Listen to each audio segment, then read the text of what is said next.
Which science, by definition, allows for more than one opinion. Otherwise, you merely have the will of one man, which is the basis of cult.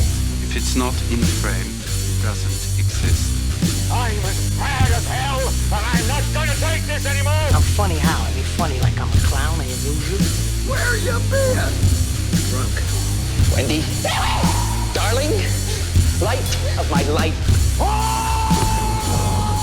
What is your one purpose in life? To explode, of course. I like death with sex. How about you, Casey? You like sex with death? Yeah, so fuck off and die.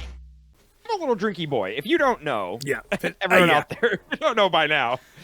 Dude, it's the water of life. Did you watch Dune 2? I know. Yeah, of course I saw Dune 2. Oh, we didn't talk about that I at know. all. What? Well, I hope that David watched Dune 2 so that we can talk to him about it. 'Cause Yeah, if not, we'll save I'm it just all. going to say it is the water of life. the dude. water of life, yeah. Dude, I choked my worm during the movie, so I Yeah. know all about that, baby. Big time, yeah. Yeah. The best scene. This is the Cult of Cinema Knowledge podcast. That's Jordan the Worm Choker over there. Am I your lieutenant? Am I your lieutenant? Yeah, my lieutenant. I'm Leroy. And today, so it's just the two of us again. So Yeah, God help us. Back. Yeah. So- The two grease boys. I don't know. We were really unhinged. Did you listen to the last episode? It was Coda was great. Everyone, I recommend you go listen to Coda. One of our finest productions. Yeah, I it was solid. really liked it. Yeah, it was fun.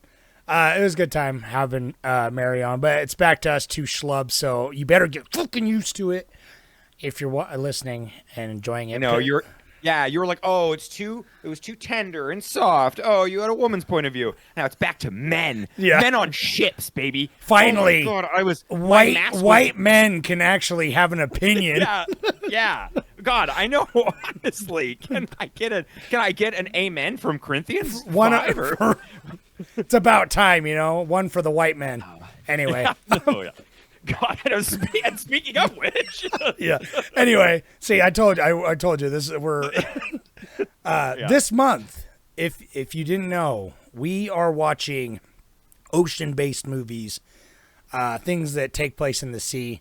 So this first movie we watched is Master and Commander, The Far Side of the World. I know Incorporated.com. Yeah, I know exactly. Which is funny because we love the assassination of Jesse James or the coward Robert Ford, and we say the whole title, but we say that with pride. We like I long literally- titles, but this is just two titles shoved together. But And it literally legitimately is two titles put together, which is so weird because this is a movie that's adapted from novels, from books, and kind of just from history, I guess, if you will. But it's like the two books are, one is called Master and Commander, and then the other book is called The Far Side of the World. Yeah. And I don't know if if there was a rights issue, if somebody was like, well, I want my title. And they're like, well, just from what I read, because I had to look it up while I was watching this movie, because I'm like, is this movie is it actual historical? Because it the setup and the production is very much starts off, it's 1806 in the fucking seas during the Napoleonic, it feels very oh, this could be a true story. So I had to look it up, and I'm like, oh no, this is just a fictional character that's a series of, he's Jason Bourne of the fucking Napoleonic Wars in the as sea captain. And apparently there's 30 novels about fucking old Lucky Jack. And which tracks. I mean, this movie feels like his character feels like he's plucked right out of one of those. So, I was gonna write a synopsis. I actually started writing it, but then I got sidetracked and gave up. So I didn't know who it was anyway, but I was like, I'll do it. But yeah, right. I mean, yeah, with Mary here, we kind of just. Yeah, well, we didn't go back and forth. We'll wing our way through it for those of you who have not seen the movie, or it's been a while and you need a little refresher. But so I don't have names or anything in front of me. I'm gonna see if I can do it from memory. So, and with Jordan's interjections, of course. So, Master Commander follows Captain Lucky Jack Audrey, right? Audrey or something. Yeah, Aubrey. Aubrey. Yeah, you nailed it. And he's a captain for an English warship during the Napoleonic Wars of the early 1800s, and he is commanded to find this French ship. I forget what it's called, but either way, he finds this French ship. And one morning they get ambushed by this ship. Basically, comes out of the fog and fucking just cannon blasts the ship, and like just fucks their shit up. But it's okay, and so they make repairs and they give chase. Basically right away to follow this ultimate ship. And then luckily a couple other guys on the ship were there during the creation of the other ship. So they're like, here's the model of the ship. And so he's like, my God, this is the most advanced warship that I've ever seen, So, well, and it is really cute. It's a cute story because the like two creators, oh my gosh, I don't even know what they call them, a craftsmanship or something, but they're like, the two guys that saw the ship, they're like, oh yeah, I was at my like cousin's wedding on the dock where they were like erecting this ship, where it was going to be docked, and it's like it just happenstance that they were there, so they knew that it's like double hauled with like crazy it's double support, and so they're like, oh, we could barely scathe the beauty, It's too fast, and it's like 2 straight feet of like the toughest wood. It's literally the newest ship built also during this period. It's a fucking super ship. Moving on. It's a fucking super fast ship. Phantom. And they call it the Phantom, and their ship is the Surprise. And it's not an old ship, even though the one guy says like, isn't this an old piece of shit? And he's like, no, she's a good ship. She's a mighty ship.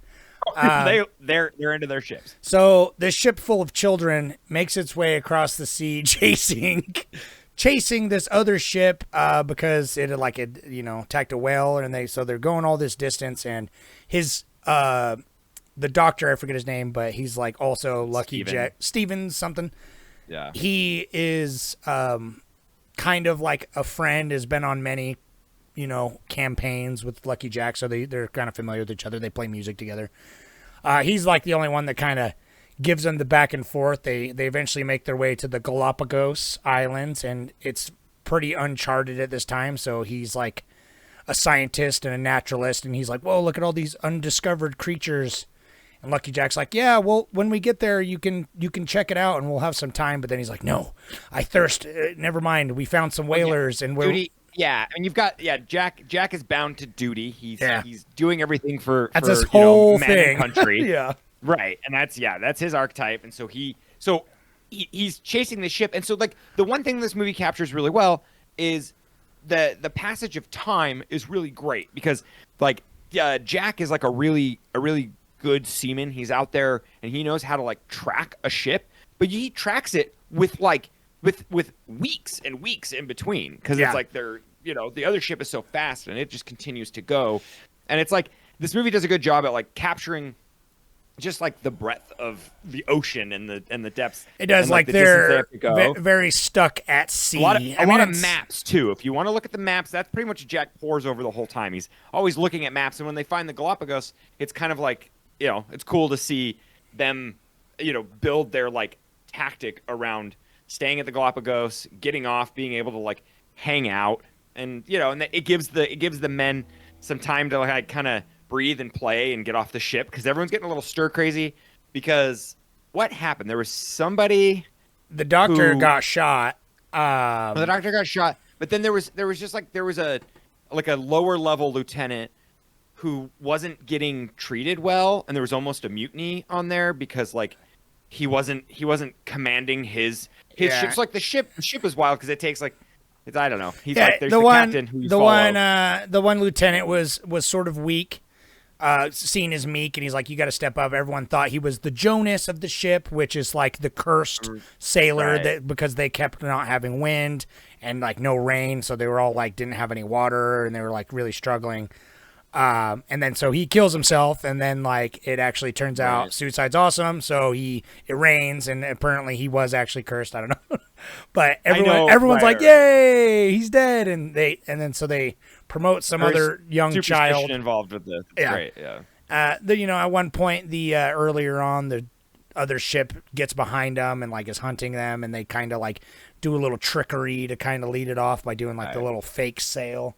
It establishes like Jack's ability to navigate the seas well, and he knows the ship really well. Yeah. And it's cool because there's a lot of camaraderie within all the crewmen, all the seamen on here really like follow Jack and like they respect him, and that's felt throughout the whole movie where like they're he has like a firm grip, but he's also like you can't be too he's got laughs, and he's nice. He's they follow him because they like him and they trust him, and he definitely he's is a gentleman. He is sure. Gentleman Jack, surely. So anyway, eventually Doctor gets shot. They go to they actually do stop at Galapagos eventually to perform, so he can perform surgery on himself off of the ship.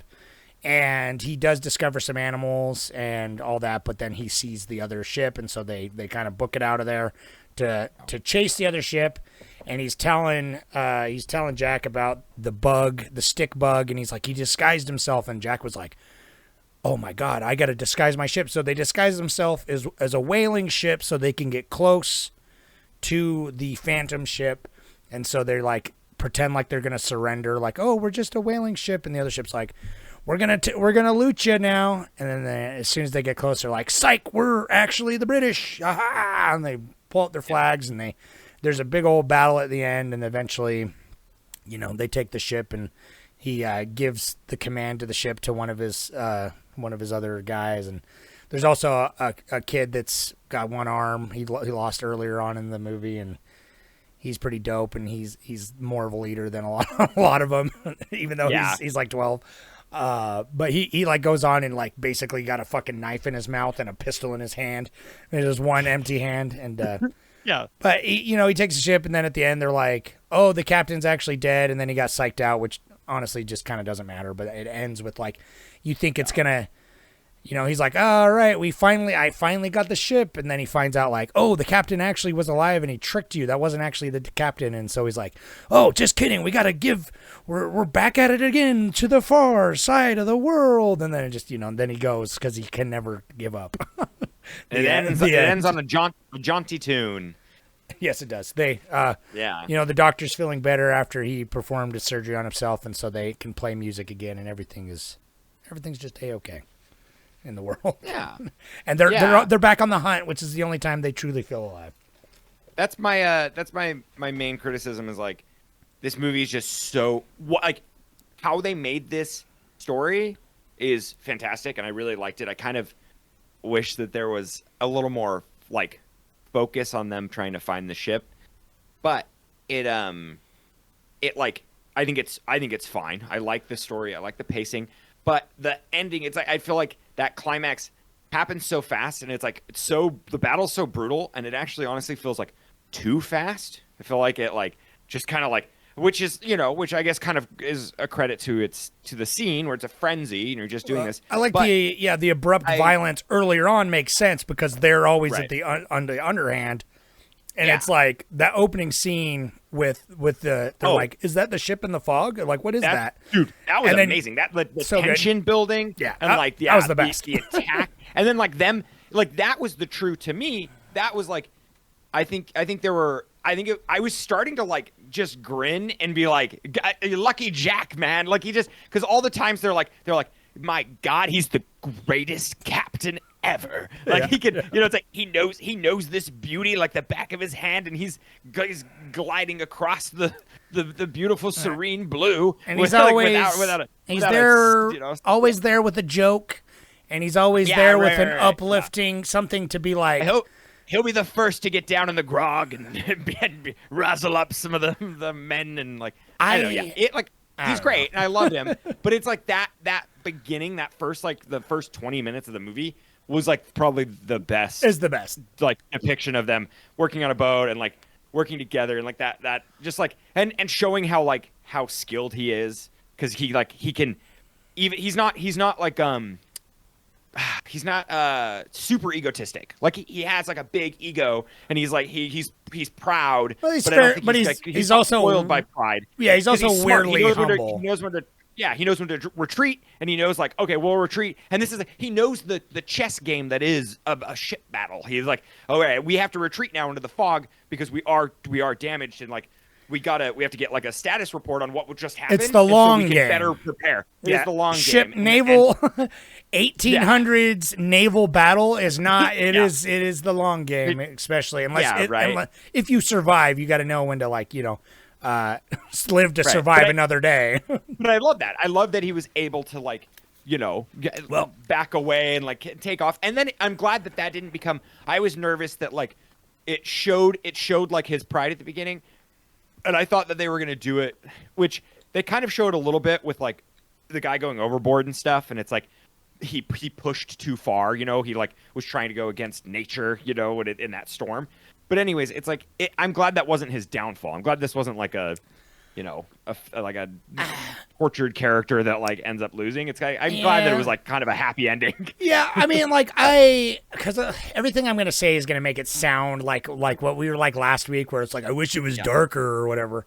And I've been watching The Terror, and I'm like, oh, The Terror is just so. The Terror has so much time to breathe and to be like brooding and cool. And there wasn't nearly enough scurvy in this. You know what I mean? Right. But the Terror is like a supernatural, and it is a completely different movie. And so like, this got me itching though for some more boat movies, man. Yeah, well, like that period of naval exploration. You know what I mean? It's like the world, many parts of the world were. That's why it's Far Side of the World. Like there are parts that were unclaimed. Like whereas now. It's like we know every inch of the world. They were claimed. They were claimed by. Well, I mean, but like not mapped or anything. You know what I mean? That's what I mean. Right. Yeah. It's like, but now it's like I can Google Earth a fucking butthole in the Galapagos Islands. I can look right up one of those iguanas' asses. Right now, those iguanas, man. Those iguanas were dope. You're the big old pile of iguanas. But no, let me back it up. So this is obviously our first time watching it, and. No, this is my second, technically. I saw it in theaters. Oh, you did? Yeah, remember I told you I saw this in theaters. The only thing I remember about this is that scene when he has the weevils. They talk about weevils. Oh, you did say that.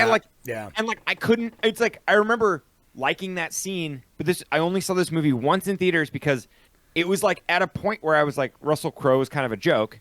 And now I've definitely softened on Russell Crowe. I think he's fine. He's still unhinged, but he's. Yeah. I liked him in like Nice Guys and stuff. I was about to say Nice Guys is like his best movie. Right. And that's more recent. But no, this was my first time anyway, and it was like, I feel like overall I liked this movie. I might go back and change my rating because it's like I liked this movie. I liked how accurate it felt and how like authentic it felt, and like the cinematography was very like soft. Everything felt very natural lighting, but. It's narratively, it started off so strong, and then it's just like, I do think it had like some pacing issues. I feel like if they would have cut some of the, like, I don't know. I liked the camaraderie and the mirth and stuff like that. So it's like, I don't know if I would have wanted that cut, but it's just like, I feel like it would have been more of an affecting movie if it was a little bit more of this tense instead of like constantly taking breaks to have dinner parties and then like explore the Galapagos like twice essentially. That was there was so much like doubling back and stuff, and that was kind of like it's cute and funny, and I understand why it was written like that. Yeah. But I was kind of like you're doing a disservice to like tightening up this script. It feels like two books because one book is like them exploring, and it's like the relationship between him and his men, and especially him and the doctor, and it's like how he like kind of like takes back his promise to like let him go on the island, and like because of his his unrelenting obsession.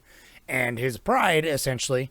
And then also there's the cat and mouse game between the ship. And it does feel like kind of two separate movies sometimes. Like there's periods of time when I was like, oh yeah, they're chasing the ship. Yeah. Like, because it's been a year. You know what I mean? In the movie, it's been like a fucking like 10 months or something. And then they're like, oh yeah, there's a whaler over here that the ship, and then Russell Crowe's like, oh yeah, I'm on the hunt, you know? Yeah. But that's not even my biggest issue. My biggest issue, I think, I had to ponder it because I couldn't quite put my finger on it to start. But it's the tone. And, like, the themes, like, it is very light. But, like, it's very much like, God and country, huzzah! And, like, But really, what's actually happening, if you strip it down on paper, you're like, no, this guy's obsession is getting children murdered.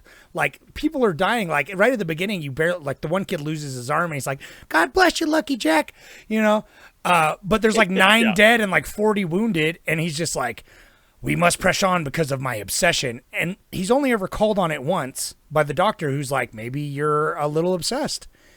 And then the doctor's immediately proven him to be in the wrong. And he's like, well, it's good to be obsessed because if you follow through, then that's the American way, even though, British or whatever. But sure, it's the way. It's the colony. Yeah. It's about, like we said, for duty. Yeah. And it's like that. I don't know. That rubbed me the wrong way because it's like, I'm fine with a movie that's like about duty and like the course of like action and like the team that he's built and like strong leadership. Like, that's all fine. But it's just like the fact that it's like they just breeze right over the fact that it's like these men are at sea. They're at the edge of a mutiny. There's the one guy that says that the hold fast tattoos guy that got his like brain operated on. Yeah, well, dude, they put that pence in his brain to like hold his skull, like to replace his skull, and it's like, and then he just becomes a prophet or whatever. So cool. Like, yeah, that guy's dope. But I don't know, and it's like I know that would have affected the tone, but it definitely felt like how it was portrayed was not matching the tone of the actual actions that were happening. And so I was like, nobody, like, I don't know, like, this is bad. What he's doing is bad. You know what I mean? Like, his obsession is destroying these things. But it's we're going to go off on another, and it literally ends with like, ha-ha, I have more men to kill. Ha-ha, let's go, man. And they're like, fuck, I want to get back to my families. I've been at sea for 2 years. You know what I mean? Like, yeah. This is definitely like the Disneyfication of I lost my arm. Of the high seas. Yeah. Yeah. Like it's a lot of like high tales. And like, and I agree. Yeah. I wish that was one thing and that's fine, but like, missing. Sure. Yeah, but no I balance. was missing the, like you're saying, the crew felt they were like I don't need a mutiny to happen during this movie. Like, that kind of derails the story, but it would have been nice to have like literally everyone on the ship. Everyone was like, he might be a little kooky, but he's gets shit done. He's amazing. Where I'm like, there'd be so many people who are like, I'm a literal slave, because there were a lot of literal slaves on that ship. And they're like in the next room just sweating, and they're on there having a dinner party and shit. Yeah, right. And it's like, even like, 'cause that's like the Terror does that really well, where it's like the crew are like, well, I'm here, I'm getting paid to do this. I barely, I'm getting food and shelter, and then this is like, I'm just in this, like I was drafted to do this, and or I'm a slave, and so it's like, well, the resentment, right? Like, there's no like, I feel like that does kind of come with it, and that's what I'm saying. It's like one time they mentioned he was like, we don't want a mutiny on our hands from like letting this kid be insubordinate, right? So they whip him, and then but like. That's such a small scene they breeze over because there's no hint of a mutiny, really. The one kid is an asshole, but then he gets whipped, and he's like, yeah, you're right, Captain. I was in the wrong. Good thing you whipped me. And then he dies gloriously at the end battle. You know what I mean? That one kid, same kid. But I don't know. It was fine. Right. This is very like, I think what's like, I'm so forgiving because it's like propaganda, but for like, the history. I mean, it's like how many hundreds of years ago. So it's like, whatever. I think Disneyfication is a good kind of a way to put it. It does really kind of put the spin on it to be like more of seeing it through the rose-tinted glasses. And that's fine. You know what I mean? I'm fine with that. It's just interesting because it's like you have this like very happy rose-tinted thing, but then at the same time, you have like this very naturalistic, like goes through the process of like what the ship is actually like, very authentic, down to them scrubbing with the stones. Well, and that's the whole thing. And I bloody, feel like Peter, bloody for a PG-13 movie. Yeah. But I think historically you can get away with that a little bit. Well, but I think that's Peter Weir probably just wanted to make, he probably wanted to just make, like a nautical themed like how-to guide, like how to, like basically he was probably trying to shoot them working on a real ship And then they were like, "No, we got to like have a story, bud. There's something in there." And he's like, "Okay, I'll give you this like this kind of fairy tale esque story." But everyone like, yeah, it's cool. I definitely. It doesn't have a weight to it. Yeah, but it's got. It's beautiful, and that's like definitely. It's airy, for sure. It's definitely like you said. There's not the weight, but overall, it's got a vibe. And the fact that there's so little, like movies that are within, like it has very little peers, like The Terror, like everything else is either two peers. That's right. There's not one pier to be seen in this movie. Right. It's all crags and ocean. It is. It's just like horrible barren islands. Yeah, any land you see is horrible barren islands. But which is funny though, because when they get to the Galapagos, I was like awestruck. I was like, "This is beautiful. It's crazy. It's cool." Like when they and it's funny because I'm like, "Oh, there has not been land until like an hour and 20 minutes, hour and a half into the movie. There isn't like a spot of land." And so I actually appreciated that. I was like, yeah, same. And I mean that's the theme of the month. Baby. I lied. I guess they go to that. They go to that island. So they show them there is a coast that they show, but it's not like it's not like land. And that part was actually, when that part did happen, I remember being like, "Oh wow, it's cool. It's beautiful, and it's cool. It's like tropical." And like, if I was smart enough, I would actually know how accurate it is to like where they were. Like it would be cool to know like geographically. That's why it felt real though. This felt like in the fiction because I knew like where they shot. They did shoot a lot of like around Mexico. Yeah, I mean in the fiction, like in California, when they would pull up the maps and they were going around South America and shit, like right. And they would film. Yeah, it's cool. It's like when you film a movie on the ocean, the number one rule: don't film it on the ocean. Literally always, though, right? It's like film as little as you can on the ocean and then shoot the rest on a lot, because that's like to have any bit of control. Did they film it on the ocean? Did you? They've only filmed like maybe 10% of it on the ocean. Yeah, the way it was shot definitely seems like they shot definitely low. You know what I mean? But the shit that's crazy is that the storm scene was like a real. They went and they filmed like a real crew that was like, it's like a real live contemporary ship that was on there, and then they were all dressed, like poorly dressed in the clothing to look like it, and so they shot all those wide shots, and that was in a real storm. Oh, so cool. That's pretty crazy. Like, because the whole time I'm sitting there, I'm like, God. And there's a lot of times where I'm like, oh, this is it's like, because it's slightly dated. I mean, it's 2003, and it was right when computers are getting really good, and right when they were smart enough to blend real and CG together to kind of make it seamless. And so there was a lot of times where I'm like, man, I can't tell if this is CG. And then every once in a while, they would shoot like a lot of stuff directly on the ship showing the ocean. I was like, oh, okay, this is CG coming through here, and it's like probably real rainwater, but then the waves are exaggerated. That's what I noticed, because we talked about it last time. We were talking about like if there's CG and like all that and how much practical, because there was a lot of practical looked like. Oh, but so much practical. But all these CG, as you say, it wasn't like computer generated. Everything, they just had a really good use of compositing. Sure, yeah. Which is still like computer effects, but it was interesting because I was like, the splashes were composites a lot of the time, I noticed. But they looked really good, and it's like if I wasn't like the film genius that I am, I would I definitely would have never noticed, but I was like, oh yeah, that's a composite shot. A lot of the cannon fire, I'm like, I wasn't 100% sure. I'm like, oh, okay, because I mean they used a lot of authentic. Some of it definitely was composited too, but well, of course, but there were some times where it's like shooting for effect when it's like in the fog blowing and like in the smoke and stuff for those really pretty shots. It's like that clearly. It's like, well, that's just that's fake because it looks good, fake. But there's some times where they're shooting at the boat, and I'm like, God, they're really just blasting wood right now. Like it's pretty cool, dude. How splintery everything is, I love it. Yeah, I love how splintery cannonballs are. It's great.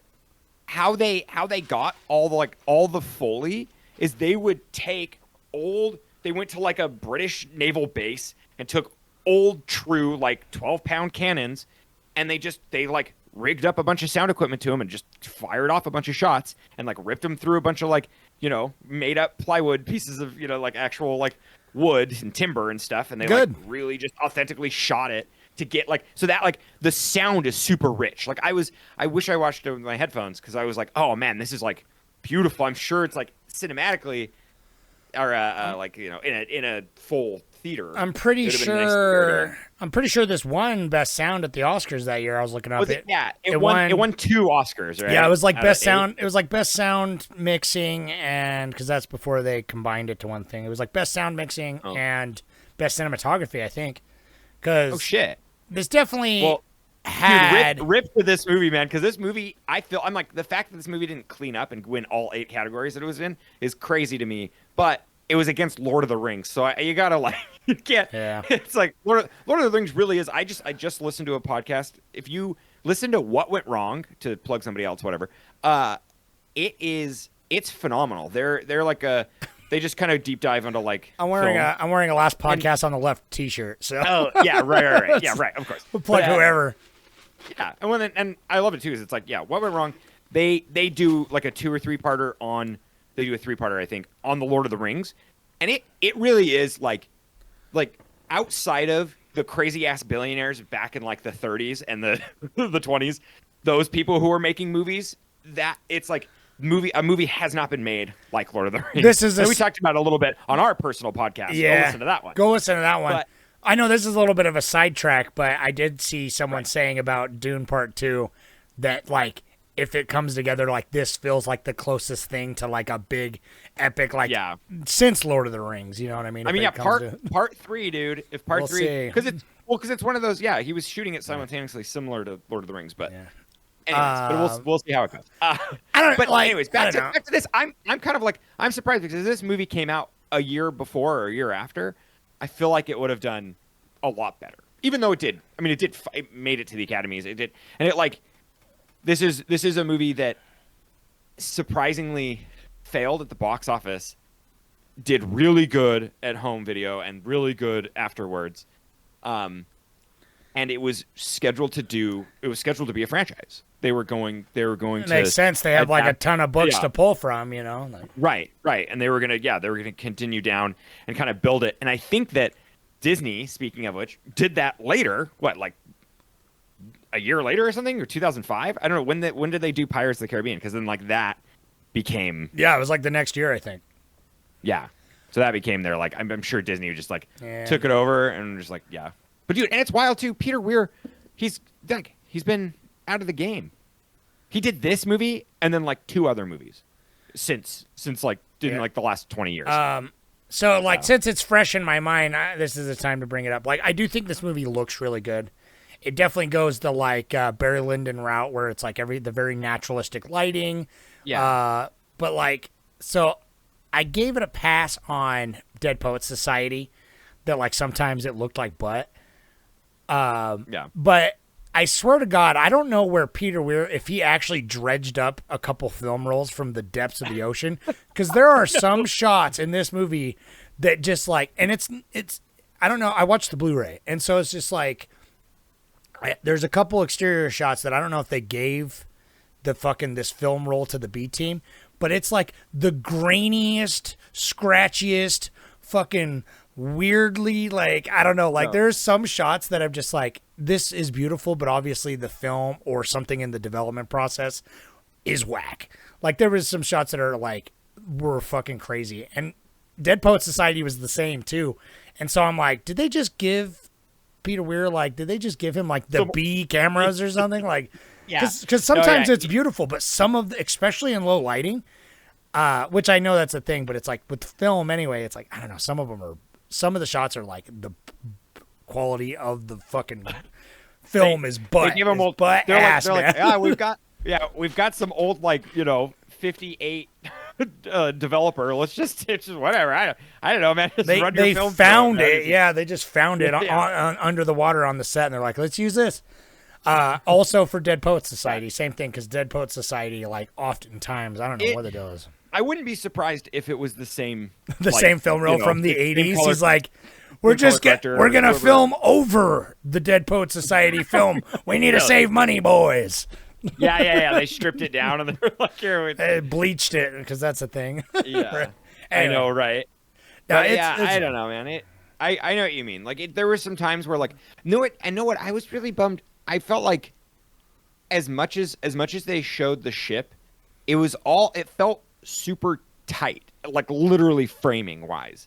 Like every once in a while, you'd get a huge sweeping shot of the ship and of the ocean. That the helicopter shot, and it's like I loved that. I loved being able to just see it for a minute, and I kind of wish that like. And it's due to the fact that they didn't shoot on ocean very often, but it's like there wasn't like I never felt like they were on a boat shooting the boat from the side. It always felt like they were on sticks or they were like on a dolly track, shooting it. There's a 'Cause there's a lot very- of times where it seemed like I'm like I want to see the full ship. I want to see its girth, baby. I wanted to see this whole thing, but it's like you never really got. Yeah, you're I don't know, right. you It was really a got very those shots. very tight focal length. They were like on the ship, or they're right next to the ship, like so close. But it's just like I want to see like a medium shot of the ship, like. Right. And I feel like whenever we got that, it was like it was really tracking and it was following somebody, so it was really busy, which is fine. There's great movement. I mean, the cinematography is beautiful. Is really good. Yeah, it's really good. And it I loved it, and it felt kind of like 80s filmmaking. Like it had like a it was just kind of like giving you the information. It's not giving you the beats. The like kind of now contemporary film. There's a like we almost to a fault will like it emphasizes on something and kind of slowly pushes in, and sometimes it like stays on something a little too long in like in films nowadays. But I'm not asking for like Yorgos Lanthimos where it's like now it's a fucking fisheye lens or something, but it does feel like they had one lens. They had an old film, a roll of film, and they made it work because obviously it's got good cinematography, but like it does definitely, I don't know, like I think it's just a lack of this type of movie because it's like I loved spending time on the ship. I loved the authenticity of like these men at sea, the hard life of it. The boats are beautiful. Yeah. Yeah. The other movie, dude, you know what's crazy? Your authenticity. It's amazing. The kids playing in it they're 14 to 16 years old. Like if you see someone and they look young, I they love are that 100% because they went to like a British film academy and they just found all these like young students that were taking in acting and they were like be on this boat, do it and like and it's crazy. It's cool because it's like everyone had like a stunt person, so it's like when you look through the credits, it's like as many credits as there are like main cast. There's that of stuntmen. It's like cool. Yeah, it felt weird at first because I'm like, why are there so many like literal children? Everyone's so young, but then I was like, oh, that's more to the authenticity.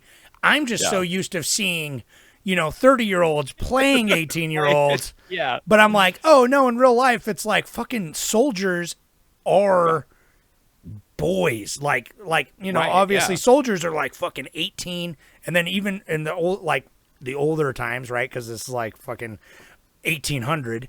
It's like they're young boys, like they're 14, and they're like literally, it's wild. Like, but it's cool because I'm like, oh, that makes sense that they're just like on the ship and they have these jobs, and like the one kid gets promoted to lieutenant and he's like 16, the other kid, and then he dies at the end battle right after he gets promoted.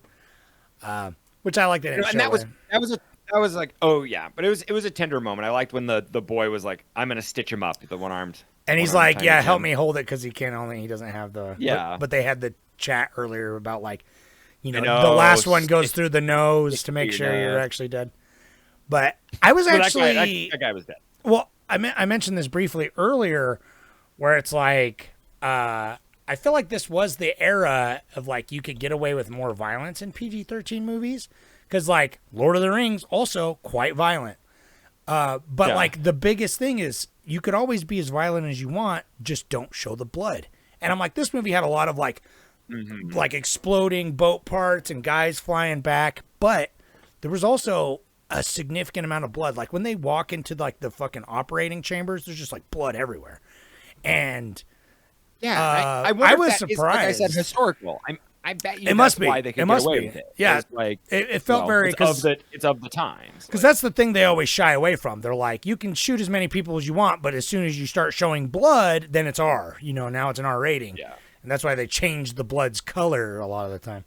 But like, even the like jolly fatter guy that's like one of the higher ups, like, and one of the only older people on the ship, he like steps right on the boat and gets fucking shot right in the head, like immediately. Right in the head. I know, right? Yeah. Which was dope, and I'm like, and it was like kind of shocking because it's like he's kind of a fun character and like a good side character, and and it definitely it gave that battle scene some weight, and I appreciated that. That's I really was like, yes. oh, who's gonna die? Like I was like, I thought like I thought the doctor was gonna die for sure. Me too.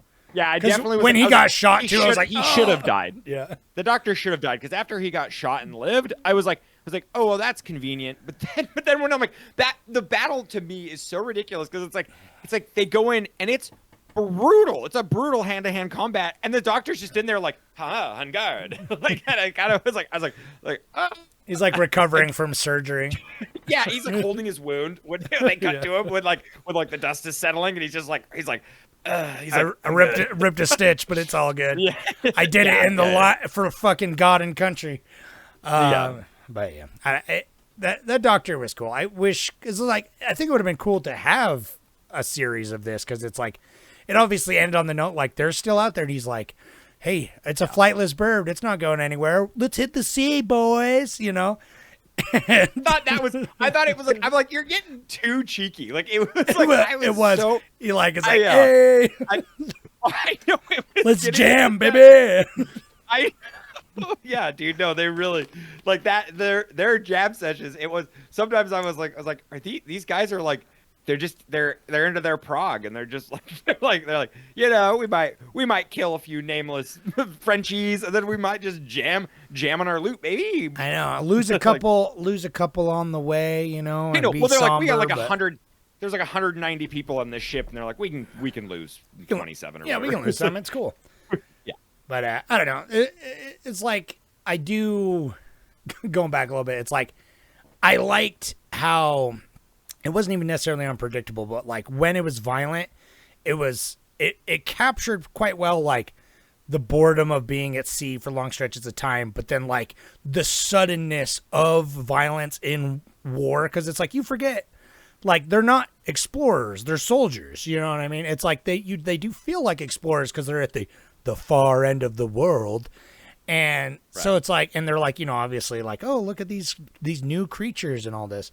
But then it's just like, oh shit, we're in battle now. And it's like, I thought that was really effective, but that was it did feel like that's when it felt good, but it didn't, it felt jarring every time they would talk about it because it never felt like that somber. Like there were moments where like, let's have a moment of quiet. All right, now we're going to jam. And the best of two evils, Yeah, and like I think that is where it is. It's like, it's for what it's what they're showing and then the tone. And I agree with that because there's times where I'm like, I wish there was a little more routine. We would get glimpses of their routine on the ship, but it's like the passage of time as much as I could follow it, I was like, oh, okay, I understand the amount of time that's passing probably. But there are also times where I'm like, yeah, there's like so much like to go, just keep going back to the terror. That really shows like the boredom that ensues from being on the ship, and they discuss a lot of rations and the period of time that they're going to be there together and like how long it's going to be and like the weight of that, of just the time of the boredom. That is what kills. That's what causes mutinies. That's what like it's like that's what like dissolves trust with the captain. Yeah. It's just that boredom. Like it's like, okay, we're going to be on the ship for a year. It's like a year just looking at the same people. I wanted more because there's that scene when they do go to the island and they're playing like cricket or baseball or whatever. And I'm like, oh, that's nice. But there wasn't the scene before that where they're like, we really need to blow this steam off. So they're just like, it does feel like they're always just having kind of fun with it. Yeah. But it's like, there should have been the scene where it's just like, yo, we're eating this fucking grog, this shit. It hasn't rained. We're all dehydrated. We're bleeding from our gums from the scurvy. they're like, there's not going to be a mutiny, but the guys aren't happy. And then so when they get to the island, like I felt like I needed to feel that pressure release that would have happened naturally, but it's like there was never the internal pressure of the ship, so it wasn't as satisfactory of having that release of them being like playing ball on the island, which they do in the Terror, right? Where it's like then they're playing like football or whatever. Soccer, if you will. But and that's fine. I don't know. That movie would have been a different movie if it had like a more serious tone. But it just felt weird because it's like it's so authentic in like the production and the way the ship is. But I felt like the behavior and the framing definitely didn't feel authentic. Like, you know, it's like and I think they tried to strike the balance of creating a fun moving piece, like, because this, like, the idea of this movie is hella boring to like everyone but like a, you know, I don't even know, a 36-year-old to like 80-year-old male. Like, I can't imagine like this striking, you know, a chord with anyone else. But I personally was like, I'm like, oh man, I wish there was more authentic speech on top of like authentic planning. Like, that's what the Terror has. The Terror has a lot of them. I mean, it's a little like Mad Men-y quippy, you know, and it's like it's got that like almost like heightened period piece. But I enjoyed it because it's got like Jared Harris in both of them. Well, sure, right, that helps. But half the time, I'm like, what the fuck are they talking about? Like, I have to like watch it with subtitles so I can be like, oh, I can keep up with it, because like half the time it's like their accents are thick, and then like their dialogue, they're talking about like, you know, 22 skippity doos and blowing the foghorn 86 times to like, it's like over 200 years ago. Russell Crowe's like, oh look, I spotted the boat over there. Let's go. You know, there it is. Oh yeah, I don't know, yeah, but it does portray the authenticity, you know. But like, I wish there was more, and I think that's it. I think that's just like, this is where we're creating a theme here with our podcast. We're like, if it's trying to be like safe at all, we're like, no, don't be safe, man. Like, go hard, like really alienate, like be a Barry Lyndon, like really alienate the people. Like, yeah, it's okay to be safe, but it's just like we like it when our art takes risks. Like, art shouldn't be that safe, but it's like, I understand. Like, honestly, I think if this movie was made today, that would be a criticism, though. People would be like, if you're gonna make it this, like, make it raw, you know, like if you're gonna show what life is like on these fucking ships. They were dirty, dude. They were fucking, people were getting infections and like, you know, it wasn't like, it definitely feels like this crew walked off a PG Disney cartoon into like a real grimy pirate ship, or, you know, not pirate ship, but you know what I mean. Old timey Navy ship. And so it's good, but I still really, really like it, but I think it's just because I need more movies like this. There's not enough that fit. It feels really niche when I say it, when I'm like, I want more movies that like, but everyone agrees. There's not enough pirate movies. There's not enough pirate fiction. There's not enough pirate games. Because everything that's out there is sort of shitty. Like, I mean, you got Pirates of the Caribbean, but even then that's like the biggest one, and it's like that's safe. Like, that's, I mean, that's clearly, and that's a fairy tale. Like, that's a lot more whimsical, of course. And so it's like, you're gonna, I know. I'm trying to think. There's like, and there's that like Black Sails, and there's have you ever seen was it In the Heart of the Sea? And it's like the tale of Moby Dick.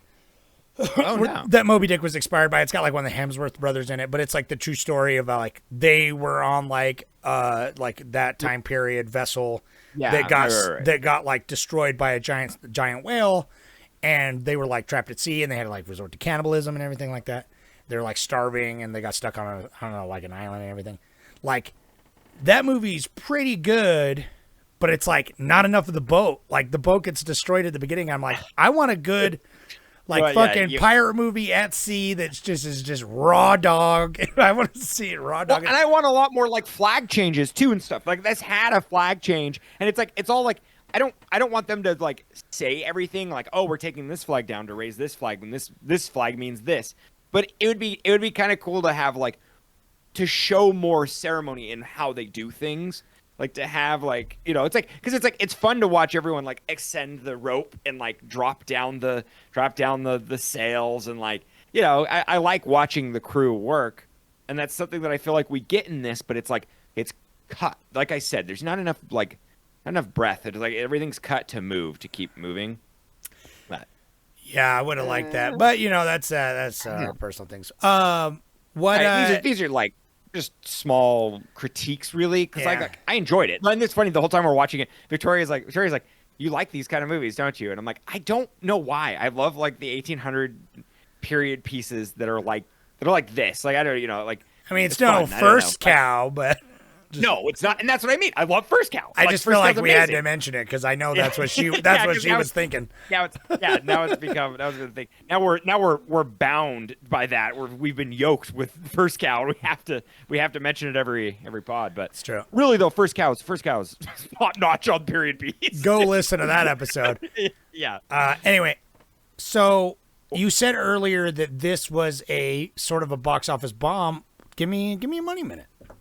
Yeah. So I will read you the numbers, and it's funny because it's pretty good, but it was $150 million budget, which is huge. Yeah. 20 That's years a big- 20 years ago too, man. Like that Yeah. That was right before like we weren't in the MCU yet. They weren't doing Well, no, right. And that's over $100 million was like a big deal. Well, right. And for like Not a Peter Weir franchise to do- like this. To do you kind of know, an interesting, to do like kind of a, to do a boat movie. Like Lord of the Rings makes sense to me. Like Lord of the Rings but no, it's crazy. Lord of the Rings, for 3 movies, it only got like $350 million. So it really didn't get that much money. But that's for, a crazy like fantasy epic. This is a very authentic, but it's like right. very grounded movie about fucking men at sea. Yeah. And they could have. I feel like I'm almost kind of like this is a rare time where I'm like, oh, that makes sense. I'm almost like this could have been a, $70 million budget. I really like. He probably just bought the ship, like actually. Well, no, and that's a cool thing. Yeah, it's in it's in a museum now, Oh, but cool. it's owned by 20th Century or one of the. Yeah, I think it's Fox. It's owned by Fox, and they can just use it whenever they want. It's kind of on retainer, but like the museum gets it. Oh, dope. But anyways, also real quick, did you notice that it's 20th Century Fox, Miramax, and Universal Pictures? So I don't know if that gave them extra money. Yeah, I did notice. I did notice the Miramax and one of confused. the other ones because I was like, No, this is it was 20 bigger than Miramax, but Miramax. Yeah, well, it was like the first credit was 20th Century, and I was like, and then Miramax, and I was like, oh, okay, yeah, sure. And then Universal Pictures, I was like, what is going on? What are these like? Where was one of them in bankruptcy at this time? Because like I don't understand why they're like all 3 of these like huge pictures. But anyways, yeah, so it was 150 million, and it grossed 211. Okay, but like it is like I mean, it's not dry, so I guess that's why it's like if they would have made it a dry raw movie, like it would have only made like 50 million. Its opening week, it only made 25 million. Oh, And I so bet you that- they were freaking out. Exactly. Well, and that's what I'm saying. It's like that's where I think it's a flop. I only think it made 100 million. From when I was reading on here, it said that it made 93 million, and then grossed worldwide 211. So like I don't know if it really. I think they probably were like, oh, this is dead in the water. And I've been learning more, been reading about the like industry, that the budget typically needs to double before they break even. Like that, it's weird. It's like how the studio works, and then half the budget goes to like distribution and stuff. It's like a lot of times they don't even count the crazy, distribution budget, and it's usually wild. Right. And so like it's just like wild. Like you basically need to double your budget, and so they didn't. but Yeah. it's still that's a good. I don't. Yeah, I just like I'm sure there's probably like a few more components involved. Well, like I guess that's the thing. It's like it killed it, but this movie was like right in the middle between being like a fun, whimsical family movie and being like a hardcore, historically accurate, raw, ship movie about a ship. And so it's just like they obviously discovered like the next year or whatever that like, oh, you go with the whimsical route and make the buttload of money from Pirates of the Caribbean.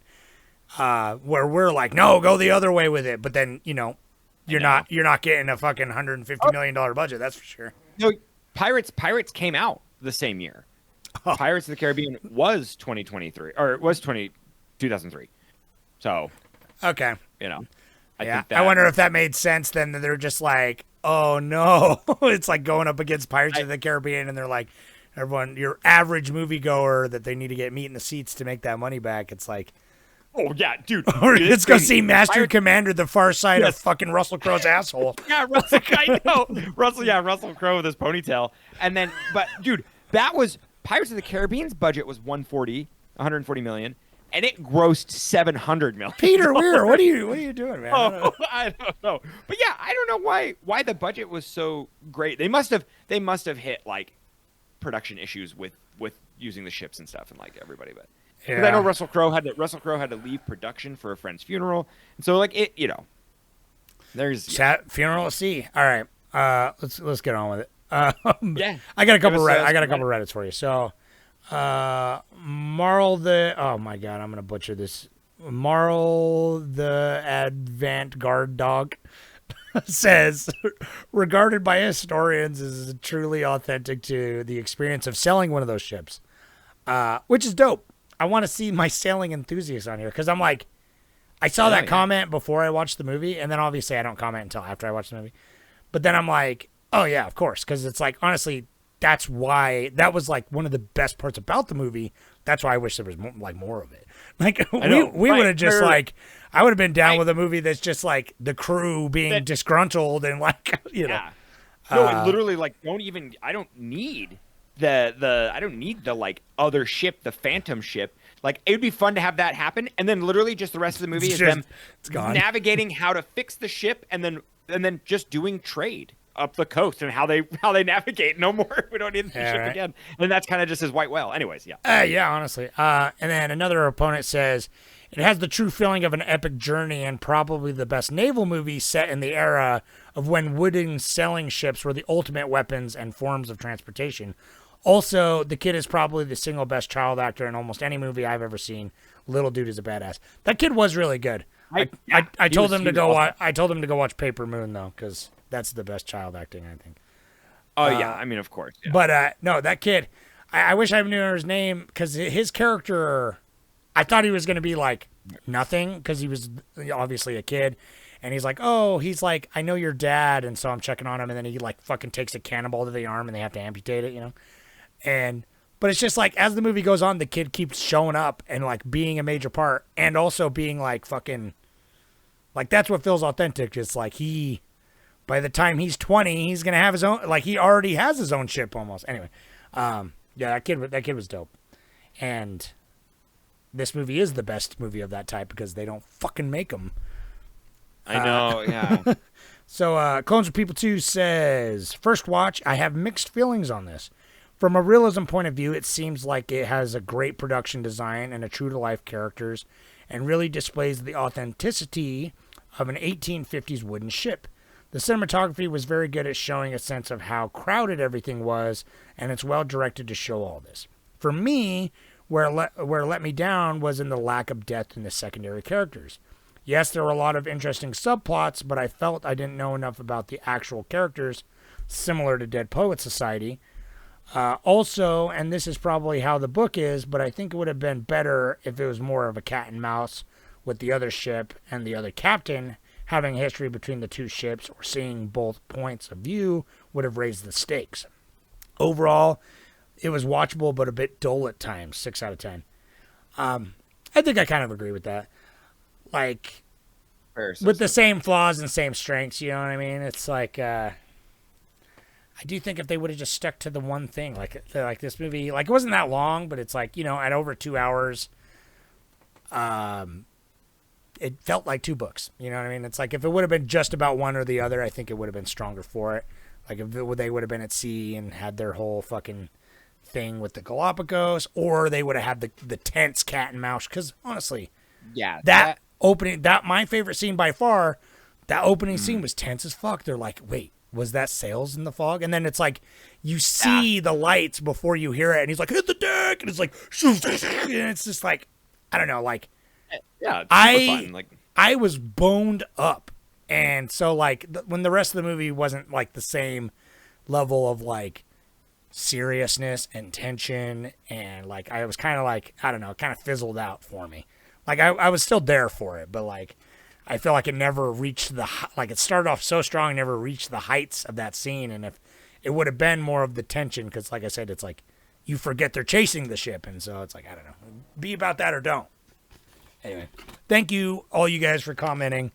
I appreciate it. I also, I'll talk to you in a minute, but I want to post about because I did the survey thing, right? And did you do it? Did you do the survey?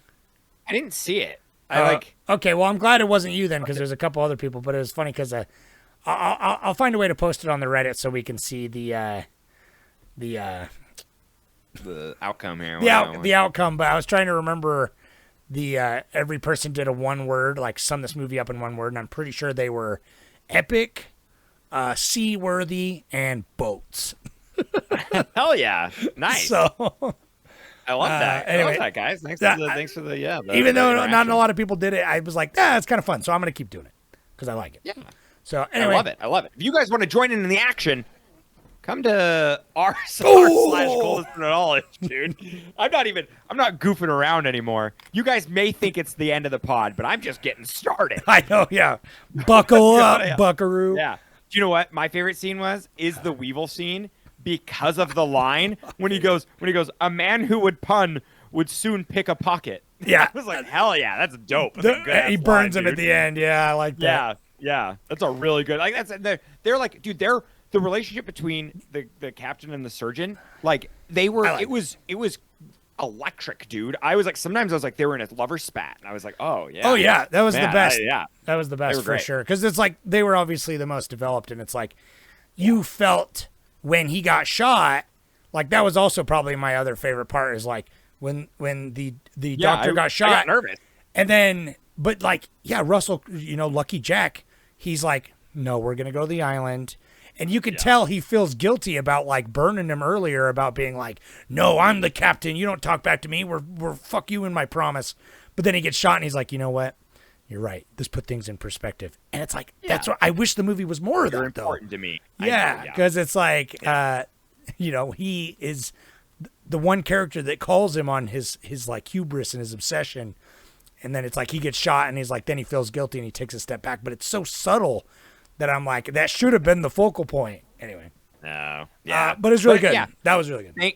Thank you, everybody. Let us know what your favorite part is on r/coldest knowledge. Come to our YouTube channel. We've got people commenting on our YouTubes. That's if you're there, beautiful. Hello. YouTube. You guys are special. You guys are. It's a little taste for the biggest, for the YouTubers. Probably the biggest brains. Oh, dude, come to YouTube. It got X-rated, baby. Yeah, we appreciate all of you. If you want to join in with your monies, with your dollars, that would be super great. We'd love that. Yeah. Go to Patreon and get some sweet tiers, and we got some stuff in the works. Stickers and extra podcasts. I have like a tier. I'm gonna throw this your way in a production meeting, so you guys in podcast land can kind of hear a little behind the scenes. But I was thinking of making a tier that allows somebody to like, maybe like a special vote or pick like a movie of the week. We'll see. We'll figure out some fancy tiers out there. But I know come to the Patreon, man. You get some dope ass stuff. I told Pablo watched Oppenheimer and Barbie, and he's like, you guys should do a podcast about those. And I was like, go to the fucking Patreon, bro. I know, man. There's bonus episodes on the Patreon. You guys want to hear us yabber yabber yabber? Oh, we got plenty of time. Anyway, 20 hours. Next week we're watching Leviathan. So Dude, I'm so excited. Your namesake. I had to vote for it because I it's. know, me I too. haven't seen it, but I remember it. My dad watching it when I was a kid, only because it has my name on it. So. Anyway, All right. so stay tuned for next week. We're gonna keep it moving with the Salty fucking. sailors. We're gonna keep it moving with the ocean stuff. This next week we're going under the sea. Okay, goodbye. Dude, I want to get prudy, baby. I can't wait. Pruned up right now. All right, I'm stopping. Stop. I stop.